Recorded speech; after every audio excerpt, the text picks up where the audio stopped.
Good morning. I will read another lesson of the book The Way of Mastery. We are Friday, the 4th of December 2015.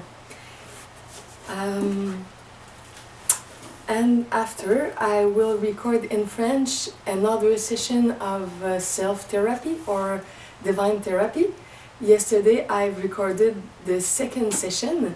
It's on YouTube or on my webpage about all my videos. It's Everyoneweb, fr/vidéos célèbres. The link will be under the video. And you have also my website about all this, and the first video of this series is it's the lesson 35. The website is Everyoneweb, fr/the way of mastery.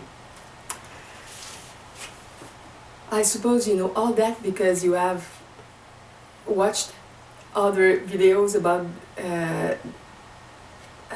all these lessons, but sometimes a person find a new video and it's the first one, so if it's your first video of this series, you have the information. I always suggest to people to read the text below my videos because I put complement of information.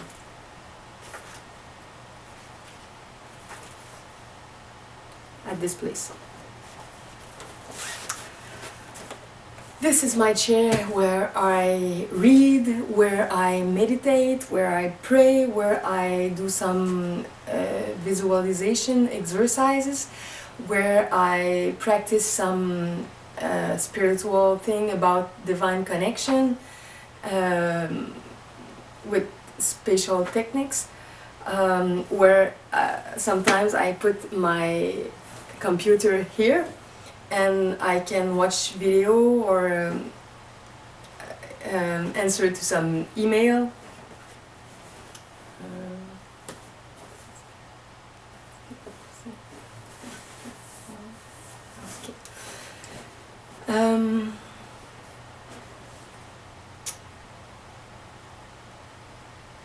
Okay.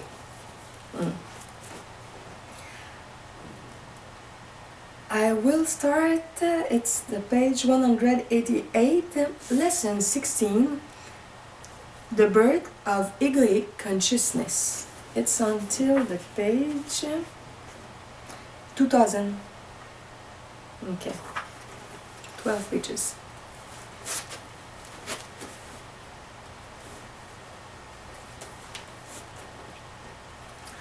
The birth of Egoic consciousness. Beloved and holy friends, it's a joy to communicate with you the way of transformation. Within the word transformation, there is great wisdom. Transformation requires that there be that which abides in form, and you are that. You are a spirit. You are that which has come forth as a ray of light from the mind of God, as a sunbeam to the sun. In that formless beginning, you are consciousness itself. You are intelligence itself. You are bliss.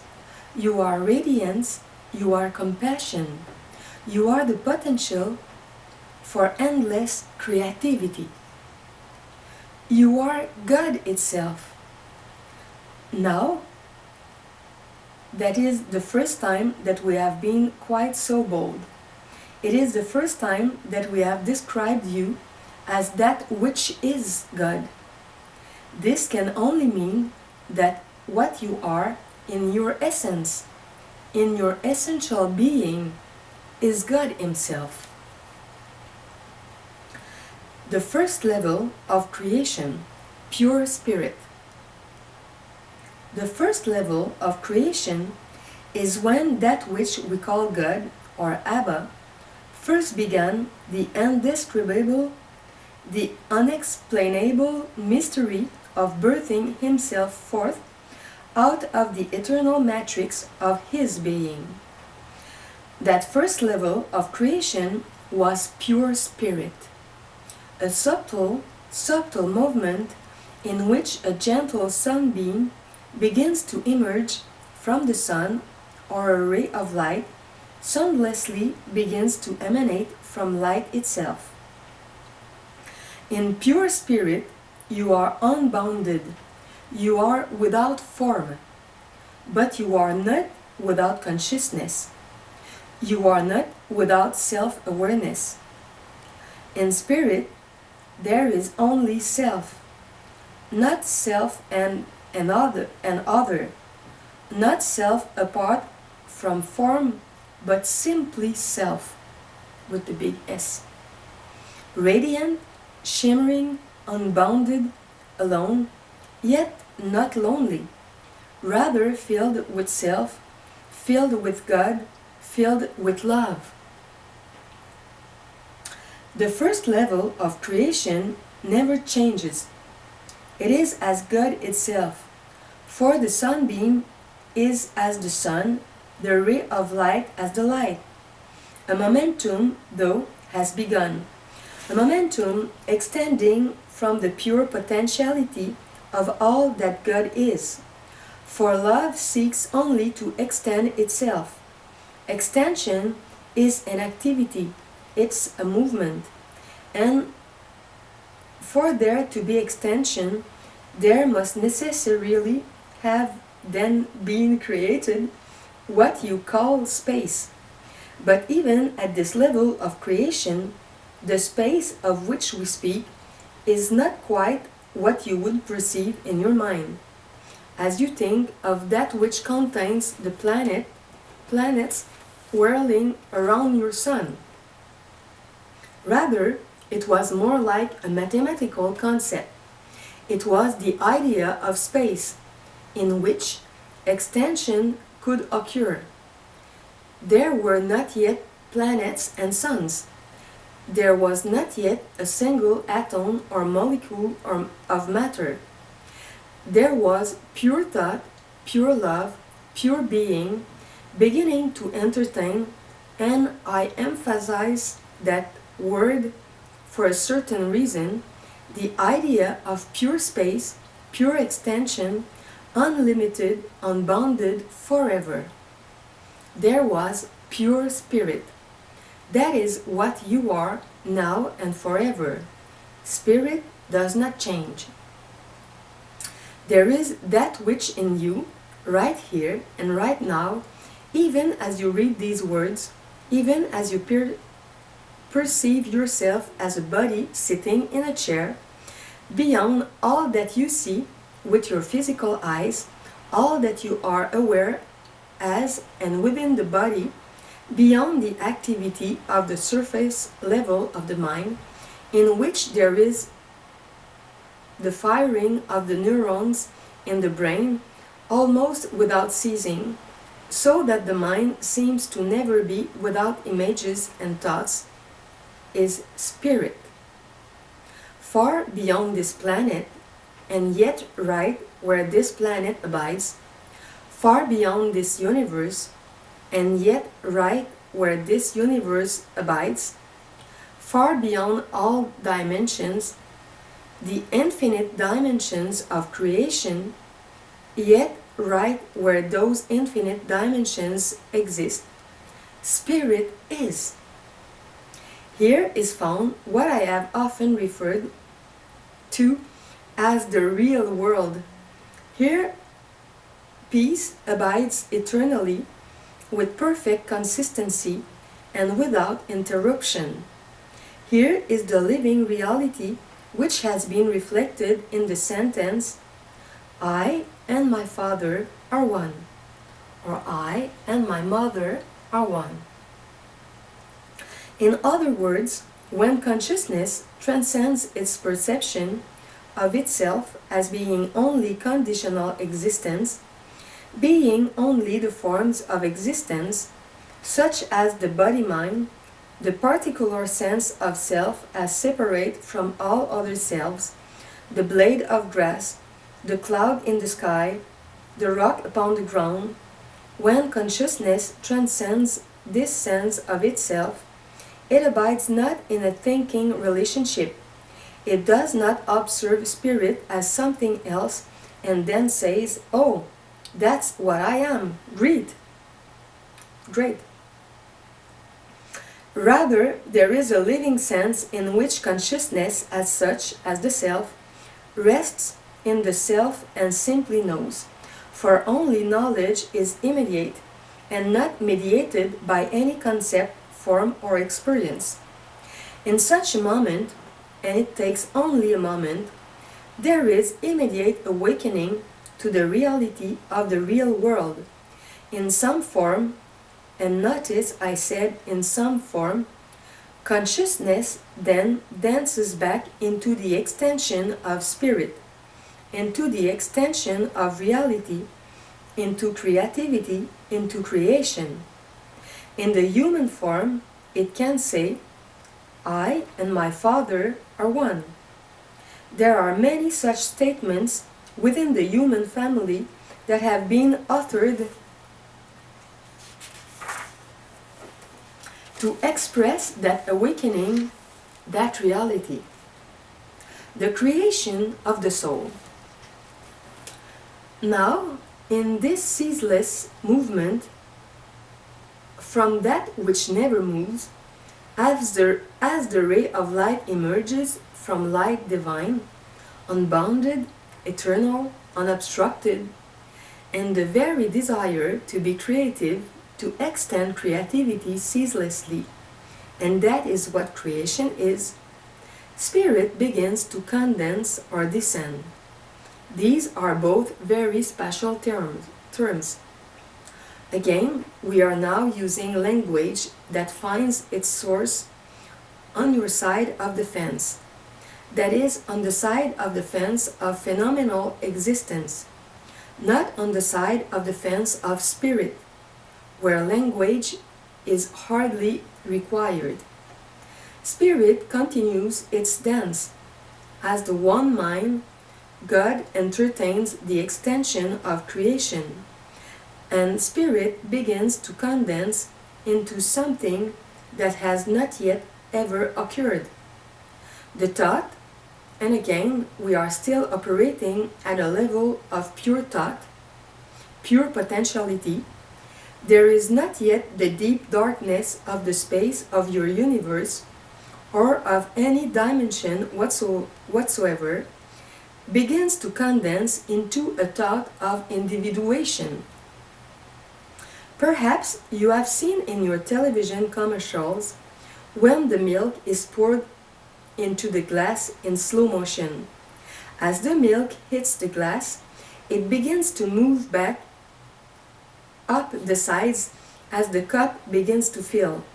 And at the last moment, when the cartoon is tilted back and the pouring has stopped, the motion that has been started creates the phenomenon of a circular drop of milk which arises and for a very temporary moment seems to become separated from the body of milk in the glass itself.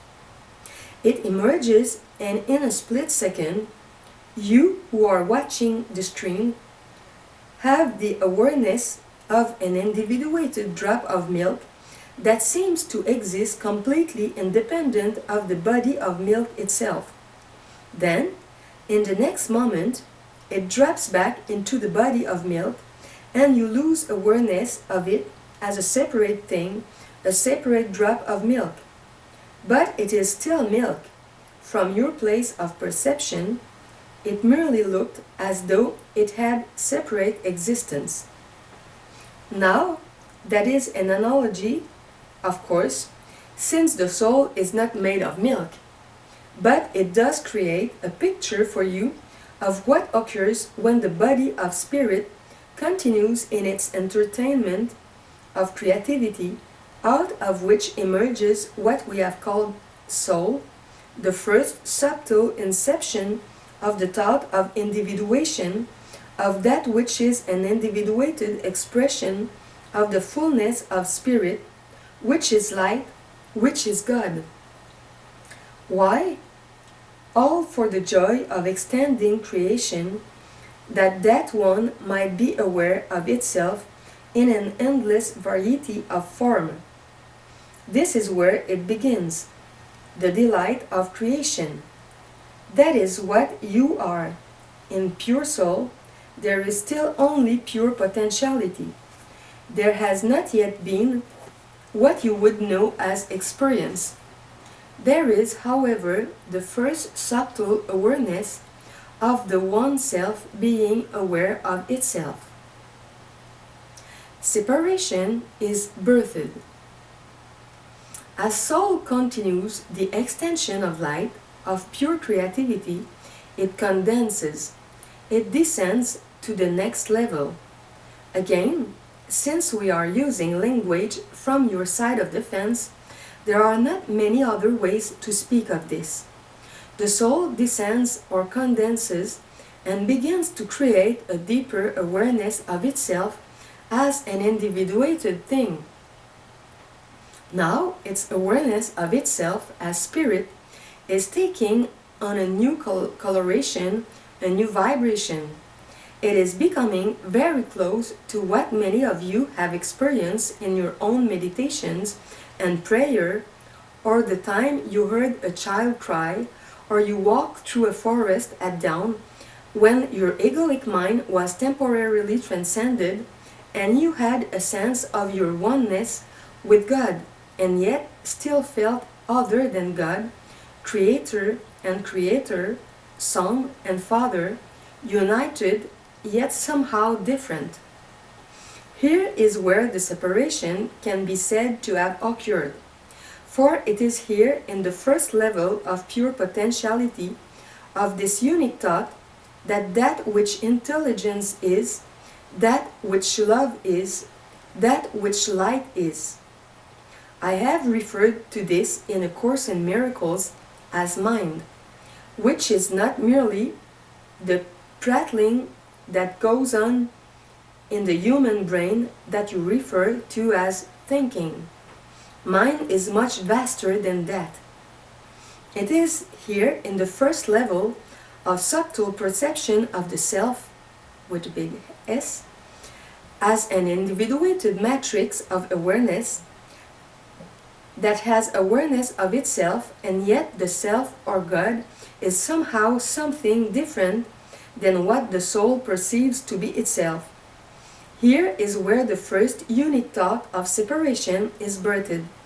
At this very subtle point, long before the planets of your universe arose, long before the multidimensionality of creation came into being, here you are.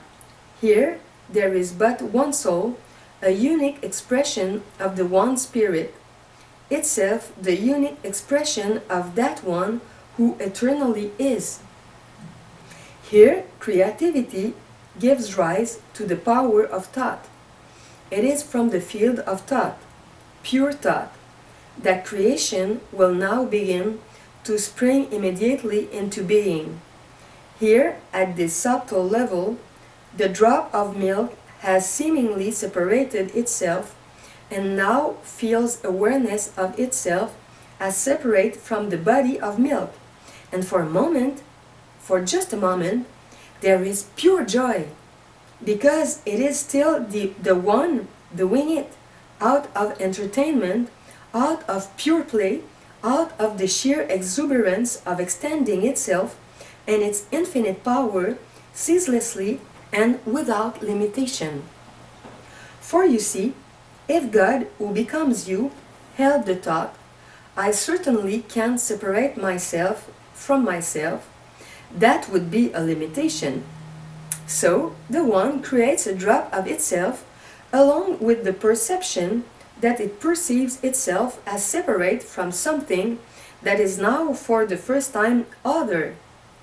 Here is the germination, the seed planted for egoic consciousness.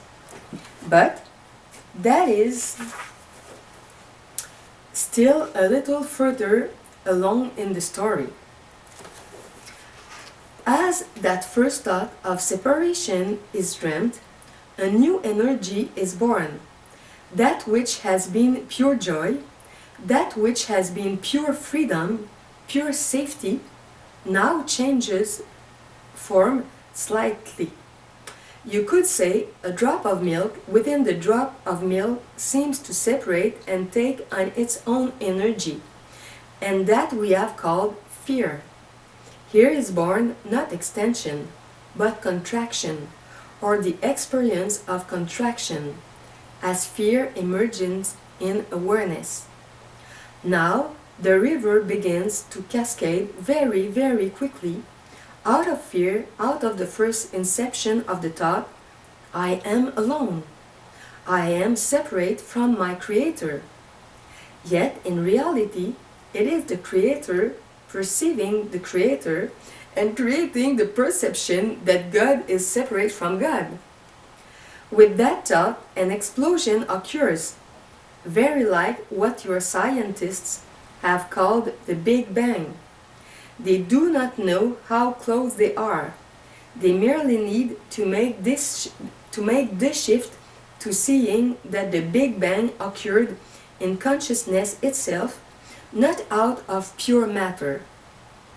In the Big Bang of consciousness, suddenly, imagine the drop of milk exploding in space, which comes into being with the thought of separation and becoming an infinite array or number of points, little droplets of milk, little droplets of consciousness, little sparks of divinity, little particles of light.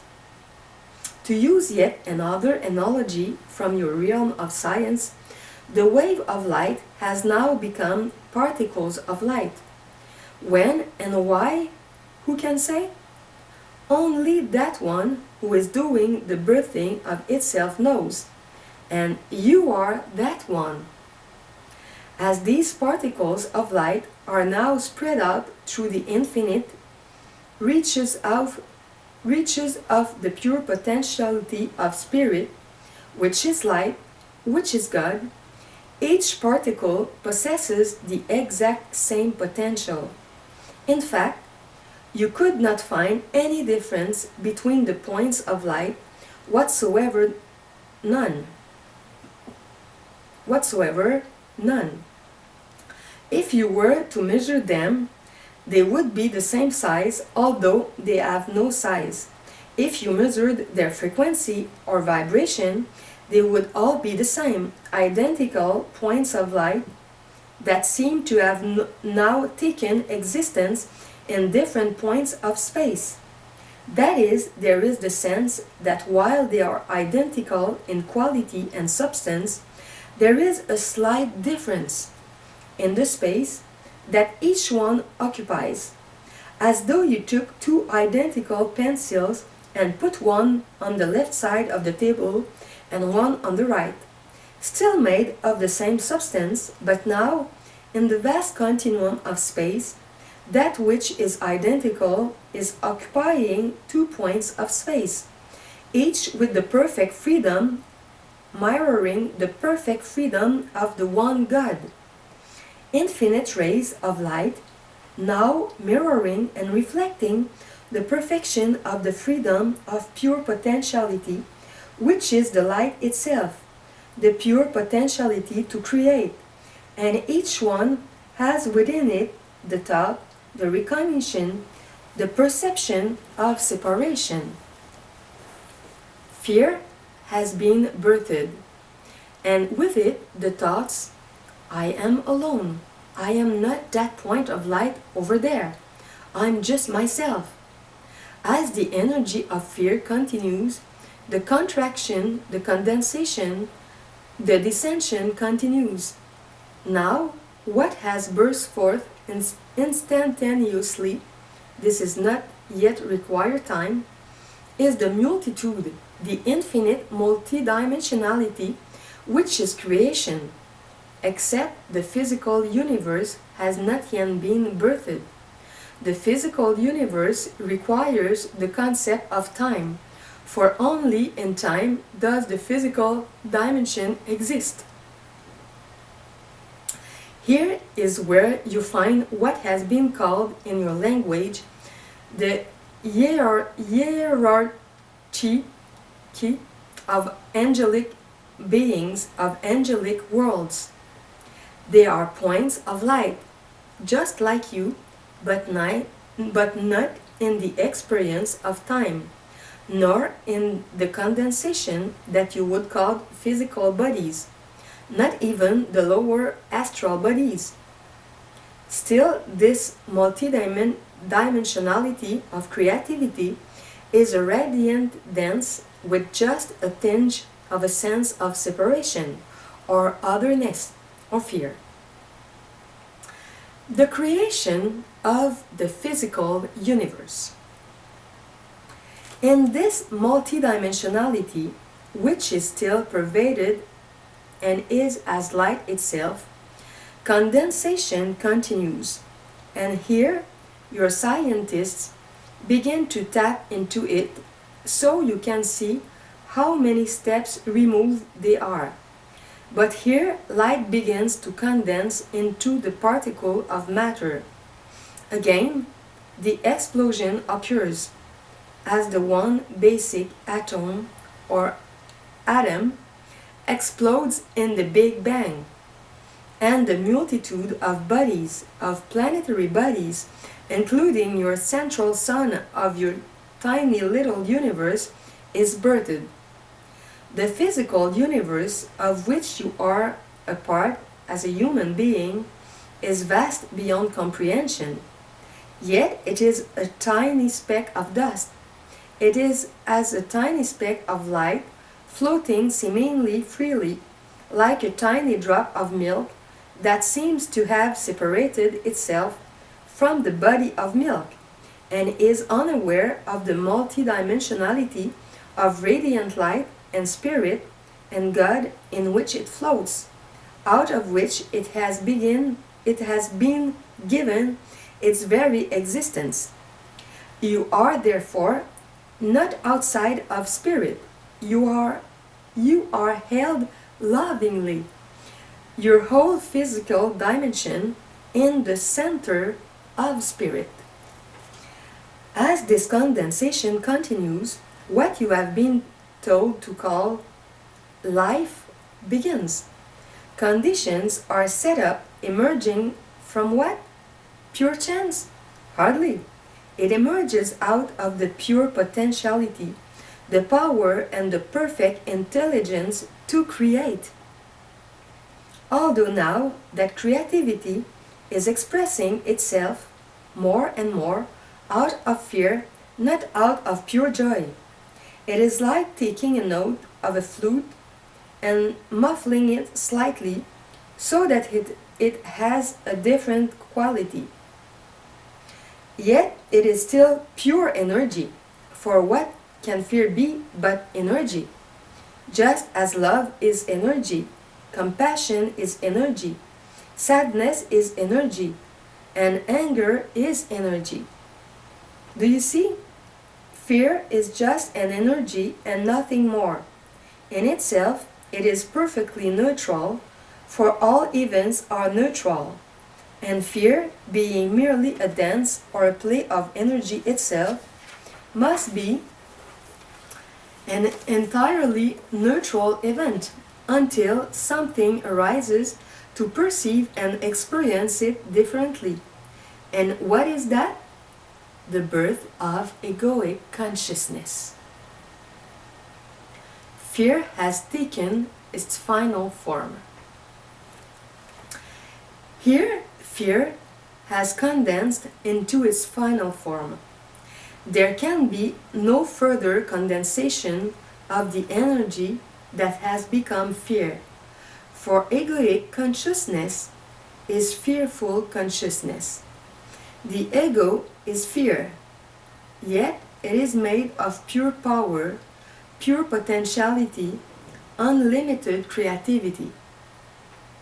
Rest assured, you all have the experience of knowing just how ceaselessly creative egoic mind can be, for without ceasing, it knows how to immediately look upon another brother or sister or event or anything, and that fast, in the twinkling of an eye, in a space that does not even require a thought, egoic consciousness can change its values, can change its perceptions to create what it wants to create. What it wants to create is that which continues its existence. Much like in your physical body, when a cell becomes cancerous and decides to run amok and act as though it were not dependent on the laws of the body itself that keep the body healthy, it begins to do what? It begins to create cells like unto itself. Cancer is merely a misperception run amok at the level of the body that is thinking for itself, creating in its own image, rather than extending the image of the Creator and living out of harmony with the one mind that creates in radiant joy for no other reason than to extend the good, the holy, and the beautiful. Yet, God does not create limitation, and therefore He does not withdraw creativity from the power of the ego. Rather, because God is love, all power under heaven and earth is available and can be tapped into by egoic consciousness. So, what is egoic consciousness? You all know what it feels like to be absolutely certain that you are separate and alone, that you must rely on your own thinking process, and that no one beyond not just the boundary of your body or skin, but no one beyond your unique contracted sense of I has any connection to you whatsoever, and no one cares. And you lament, I am alone, I am separate. How on earth I'm going to make it? I've got to figure my own way. I've got to figure out how this world works. I've got to make it happen for myself. Fear has taken its final form. Now there is a complete forgetting of God, of the One, of Spirit, even of soul. The body represents a level of vibration still quite intelligent, still very intelligent. It is like a matrix of energy, the very thought of condensation into human form, out of which forms keep getting created, keep getting created, keep getting created, keep getting created. You have done that for yourself an infinite number of times. The body is the representation of the ego. For notice that as you sit in your chair, you are quite certain you are not the wall across from you. As you sit where you are in your chair, your consciousness, your awareness tells you that you are the reader and not the author. And you think, no, not me. I couldn't do that if I wanted to. Certainly, it makes Yeshua very special, for I am just this blob of dust, this separate mind-body, sitting in my chair, reading words which vibrate with a certain meaning and create certain pictures and understandings in my mind. But these are being placed within me, and I am not that one. That is egoic consciousness that says, I am not that one. I am not God. I am not pure spirit. I am not pure soul. I am this thing that sits in this chair now. And do you know something? You are absolutely right. You are that, and so much more. The egoic mind is that which creates the separated perception that it is only one teeny thin slice of the pie. It creates a delusion, a distortion in consciousness itself, like a little blip on a radar screen that tells the one watching the stream that there is something there. The egoic mind says, I am separate, I am alone, I cannot think with the mind of God, I cannot experience unity consciousness, I cannot be as Yeshua is. No, not me. I'm too small and too weak. Oh, I just don't have it together yet.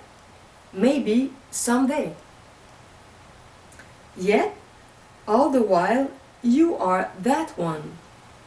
By the power of that one, you have the potential to think the thought, I could never be like Yeshua is. I'm really too small, too fragile, too weak, and too stupid. Oh, Christ consciousness may be there for someone else, but not for me.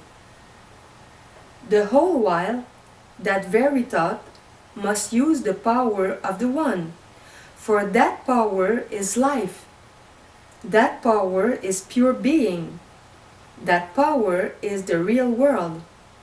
That power is the only thing that exists, period. By the power of that one, you have dreamt the thought of the separate self. By the power of that one, when you decide to, you will awaken from the thought of egoic consciousness. Now, why is all of this important? Beloved friends, the way of transformation requires that there be that which exists in form. You exist in form. You are sitting in a chair.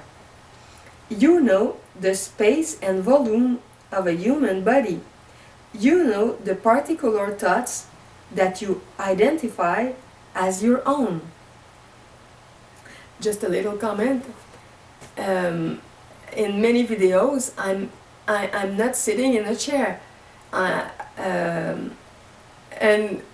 it's funny to see that I didn't remember exactly what was in this lesson, the lesson 16, and in many parts here they give this example of the body in the chair, when we think that we are just a body and we are not able to remember that we are a mind, a soul, a spirit, a part of God, the essence of God. We are in fascination with the material things, with the things, the parts of the body. So it's interesting to see that spontaneously I have been guided to be there for this reading, and in this part they give this example, so you can see me sitting in this chair, but I'm not just that. The body is in the mind, in the soul, in the spirit, and it's the same for you. Your body is just a tool to communicate, to express your love, your intelligence, your creativity, but your body is inside your mind, your spirit, your mind, your soul, your spirit. So we are vast, we are very different of only what our physical eyes can see. And it's why in this and in the Course of Miracles, it's explained that if we change our mind or our soul, we will live change in the body, because the body is inside all that. Okay, I continue.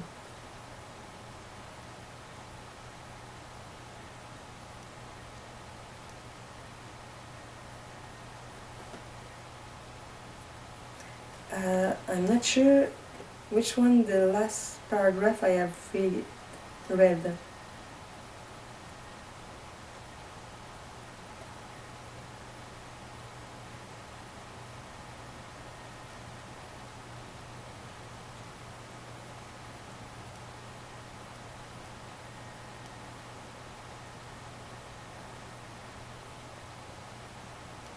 Okay, I will read, I think, again the last little paragraph.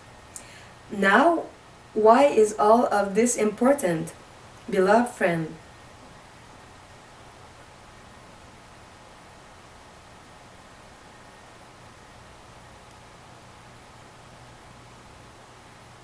Okay, no. I will take with the other sentence before. By the power of that one, you have dreamt the thought of the separate self. By the power of that one, when you decide to, you will awaken from the thought of egoic consciousness. Now, why is all of this important, beloved friends? The way of transformation requires that there be that which exists in form. You exist in form. You are sitting in a chair.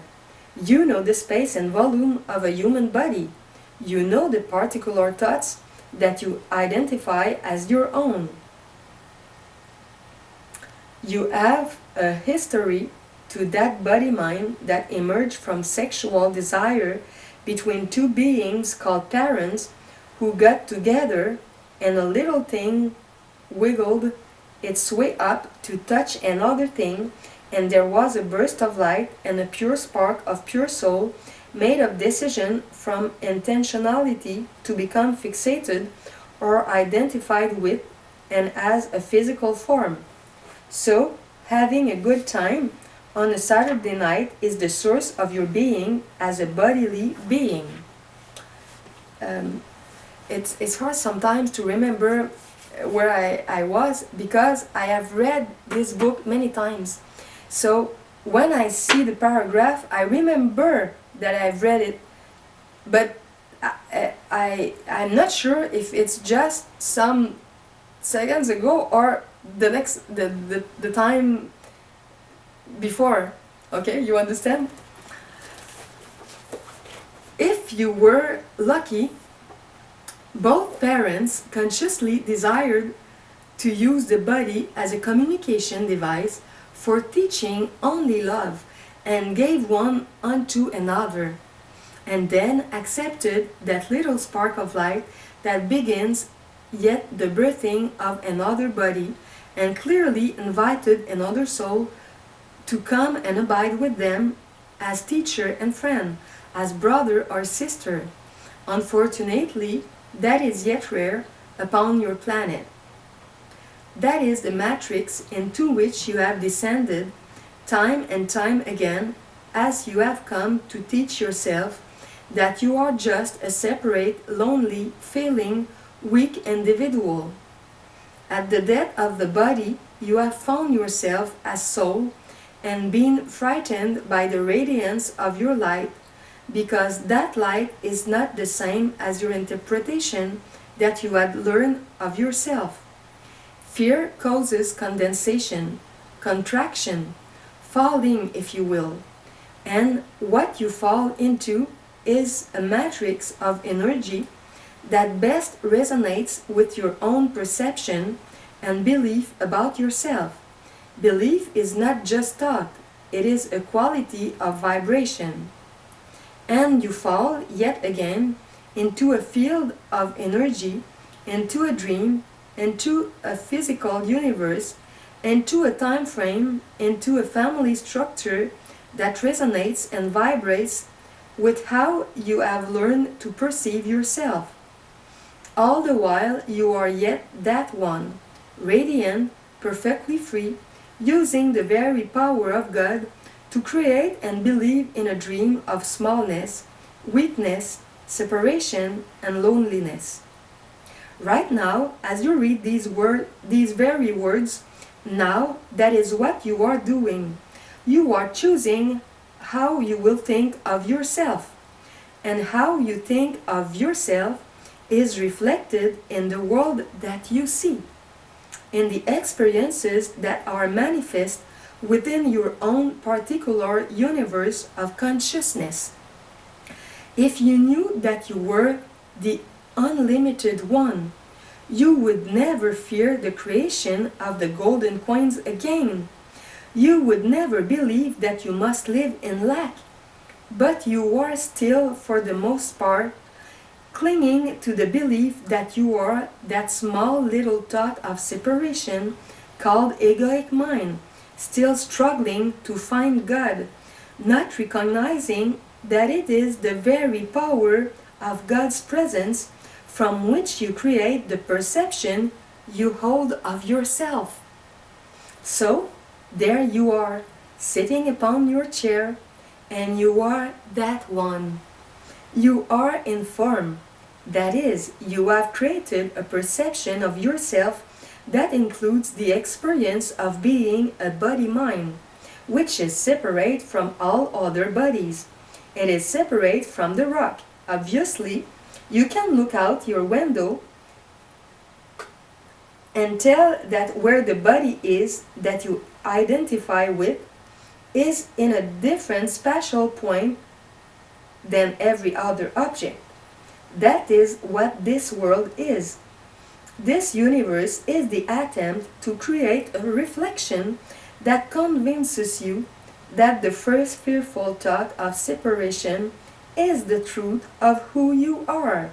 You are using or have unwittingly been using your physical universe to constantly reflect to you what must be the truth, that you are separate from all creation. This world is nothing but the reflection of that thought. Yet, even here, that one pervades all things, and the realization of yourself as that one is closer to you than your own breath, simply a decision away.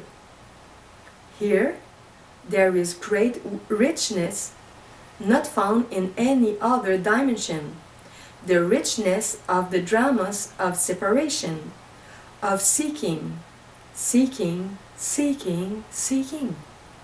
For example, one who is seeking will say, well, I have read A Course in Miracles one time, and it didn't seem to work.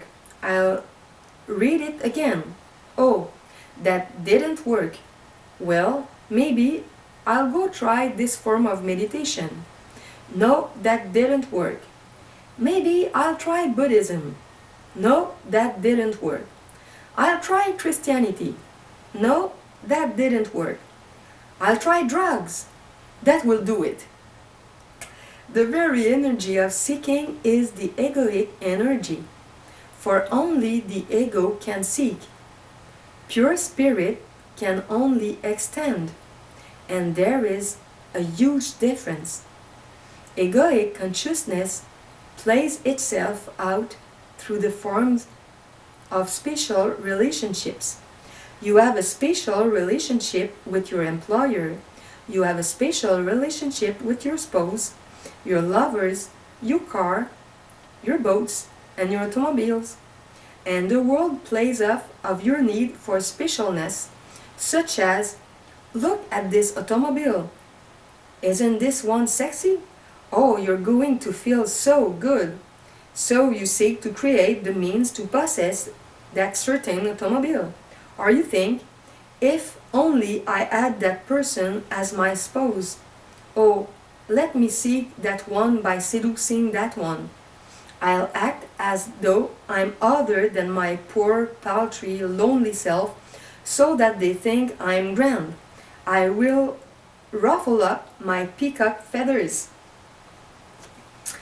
And on it goes. The world is the reflection of the belief in the need for spatial relationship. The search for that is the restlessness that you feel.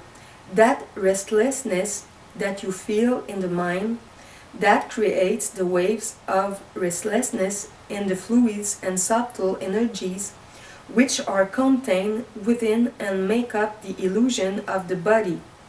The restlessness of the breath, the tightness of the muscles, the loneliness as you rest your head upon the pillow at night, for you believe that you are that body-mind, separate and alone, apart from all others. The infinite, eternal stream of communication that occurs throughout creation unobstructed, is lost to your awareness. Yet, so close are you. It requires only a thought to shift the momentum in a new direction, to rest your head upon the pillow and say, I am not just this body-mind. I am that one, pure, unbounded, and undefiled. I am in communication with every rock and every tree and every time frame that has ever been. I love so much this tree besides me. I'm not able actually to communicate directly with him, with this beautiful tree, but I talk to him. I say to him that I love him, and I appreciate to see little leaves sometimes that grow up. The illusion of separation is very big because I know mentally what it is in this book, but I'm not able actually to live as the one without separation and in direct communication with all the reigns of nature, for example. But I know that I will be able, and when something in me will be ready to that, because we all have this potentiality, because the origin of our being is all that, is in union with all that. There is no separation in reality. It's only in the illusion of density that we think that we are just, for example, our body. So we are in union, we are together, we are one, but we seem to be separate, like the little spark of milk that was explained before.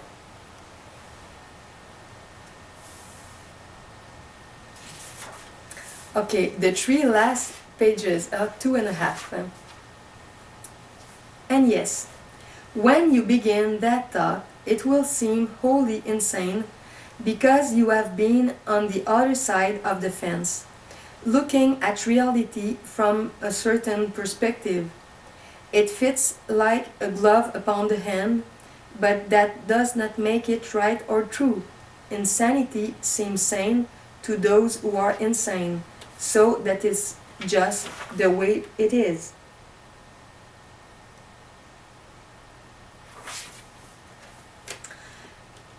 The end of all seeking, choosing to live as though you are not the ego. The ego.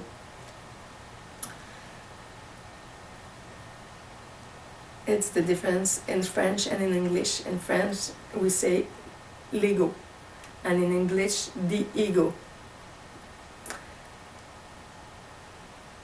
So, excuse me for the difference in pronunciation. I'm not bilingual. I try to learn, to practice. It's not easy. Imagine if you speak English first, what it would be for you to speak French, or Russian, or Italian.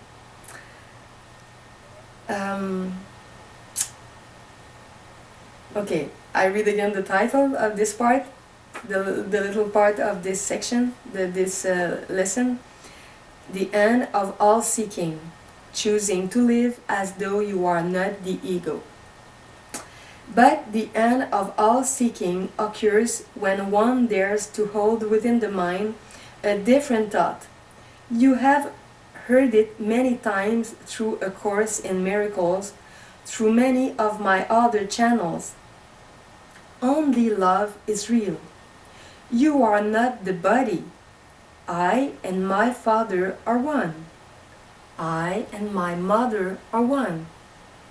I am awake and walk this planet as Christ. I choose love. over fear. What does that mean? Love is pure spirit. Fear is contraction, density, false perception, egoic consciousness. When you choose love over fear, you must decide not to respond according to the momentum of egoic consciousness. You must decide to live as though you are not the ego. In this way, what has been formed becomes transformed. That which pervades and extends beyond what has been formed is transformed. The way of transformation, then, requires that you begin with the acceptance of what is true always. In this lesson, we have brought to you a story, an analogy, a description that can help, if you will sit with it, to imprint into your consciousness a remembrance of the very process that you have in fact felt and experienced as God itself in its desire to create, in her desire to create, in his desire to create. Put it any way you wish. The one becomes what you perceive as the many, yet remains always the one. That is what you are. You are the song of the bird. You are the radiance and warmth of the sun as it touches the skin. You are the skin. You are the awareness of that warmth. You are the thinker of the thought.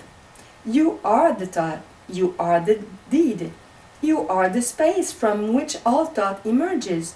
You are the wind in the trees. You are the vastness of space.